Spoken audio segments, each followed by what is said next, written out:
প্রতি বছর কালী পুজোর দিন আমি উপোস করি, কিন্তু এই বছর উপোস করা হয়নি, জাস্ট পুজো দিয়েছি, তাও আবার রঙ্কিনী মায়ের মন্দিরে।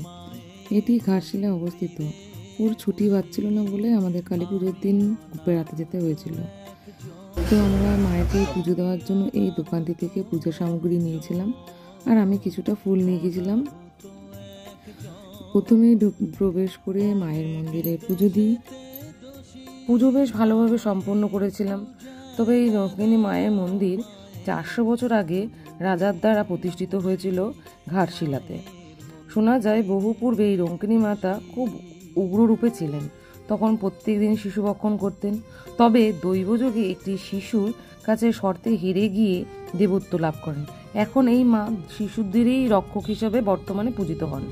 এখন রঙ্কিনী বলে এই মা হলো আদি দেবী, অষ্টপূজাকালী এই অঞ্চলে। যে কোনো পূজা করার আগে এই মাকে পুজো দেওয়ার পরেই তারপরেই সব পুজো দেওয়া হয়। যেমন দুর্গাপূজার সময়ও মাকে ষষ্ঠীর দিন আগে পুজো দেওয়ার পরেই অন্যান্য